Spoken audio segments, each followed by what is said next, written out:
So I'm playing Galadriel. I play Gil-galad. I play Princess Disa. And she is an Eldorian elf. The High King of the Noldor. She is wife to Prince Durin IV.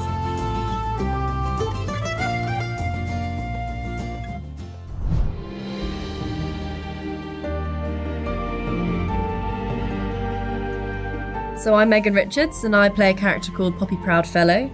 She is a Harfoot. Hi, I'm Markella Kavanagh, and I play Nori Brandyfoot, who is also a Harfoot. So Harfoots are a nomadic community. They travel through the seasons. They have these carts, which is their home. So every family has a cart, and as they travel, they bring their homes with them. So they very much have their homes on their back. They're constantly looking over their shoulder in order to make sure that the community is safe, because that's the most important thing. You know, you see the Harfoots and the Hobbits, and they both share physical similarities. So they've both got the feet and they've both got the ears. But the biggest difference is actually their circumstances. So the Hobbits have the Shire, they have their home. That's all been set up, whereas the Harfoots are very much actively searching for that, and for that kind of sense of solid stability and place. And so I think that that's kind of the main disparity between the two.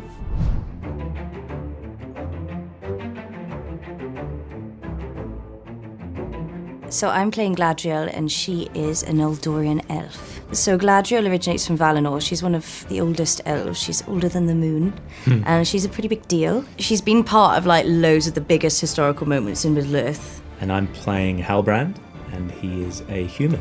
It's really exciting, but the character isn't, while it's original, I think what the showrunners and the writing team have done such an amazing job of is creating a character that is built on the essence of Tolkien. It's a character that has similarities to other characters that are in the canon. And it's really the themes that Tolkien wrote exist within Halbrand. What's so amazing about Tolkien is that he wrote a world and wrote a history of thousands of years. So there's thousands of years before the Galadriel of the Second Age and the Galadriel that we all know from the Lord of the Rings trilogy. I think one of the most important things is the rings haven't been made and they corrupt, and so the elves aren't completely aware of the level to which they can be corrupted. And so I think that changes her. She also doesn't have the gift of foresight yet, so. I didn't hear from Cate Blanchett, which I think is good, because I don't think I could handle that. I mean, I have watched those films. If it was on a video tape, they would have been worn out.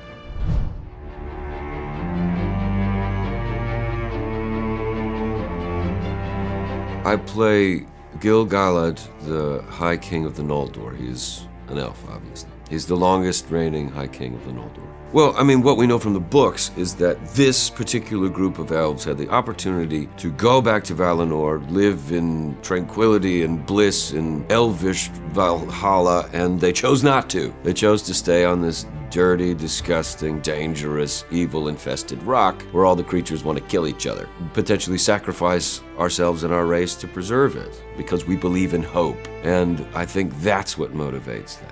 There's something about the immortality of elves. How do you muster the strength to have hope after you've seen everyone you know and love die over and over, and the inevitable rise of evil over and over, fallibility of man over and over? How do you believe again?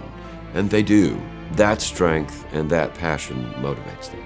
Well, I think he's a quintessential leader in a way that we wish our leaders outside of the genre were. That he leads by example, he leads with grace. His goal is to encourage those around him to become passengers on the journey that they're destined to be on.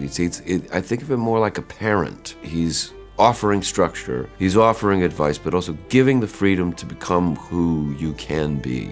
And I love that about him, especially in his relationship with Elrond. There is a mentor-mentee dynamic. He is powerful enough, prescient enough, and experienced enough to pull rank at a moment's notice, but he chooses not to. That he uses and wields that kind of power sparingly and with grace.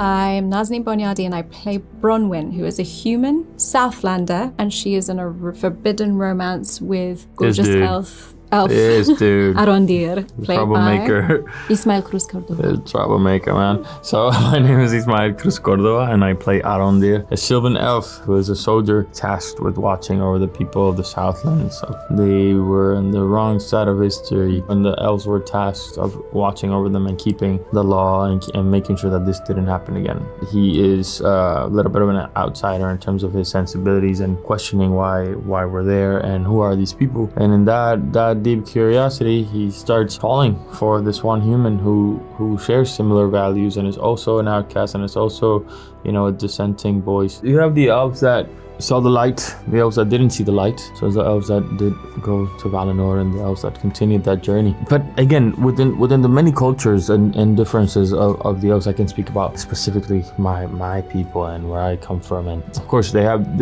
every elf has this overarching reverence for nature, and they learn from nature and they protect it as well and see it as sacred. But then my kinds of elves in this little corner of Middle Earth are soldiers and warriors, and Arondir is quite the skilled warrior himself. Although he used to be a grower, hailed from Beleriand many centuries ago. But they have, definitely in terms of their behavior, I think you see the high elves that are quite verbose, like more involved in the politics of it all. They are the citadel, and then you have these other guys doing the military work, pretty much like, I guess, our own society.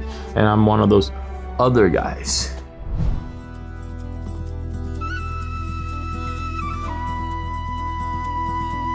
I play Princess Disa. She is a dwarf, the first female dwarf that we will see, and she is a powerhouse, a force of nature. She is a mother, she is wife to Prince Durin IV, and she is keeper of many secrets, many superpowers, and I'm desperately excited to bring her to life. And I play Prince Durin IV, and I live in Khazad-dûm. We certainly see Khazad-dûm at a golden age where it's thriving, everything is well, we are happily married, aren't we? Yes. We're happily married and we have children, and Khazad-dûm is thriving. We're very much in a position of power at this point, and the fans, the world, get to see Khazad-dûm alive, functioning, the dwarves interacting with each other. It is no longer a tomb, it is a place to behold and to see. And of course, we sit very close to the tippity top in terms of where we're positioned as prince and princess. So there are decisions to be made, battles of all sorts to win. Make sure to check out more of the cast telling us about the Númenóreans in the Rings of Power.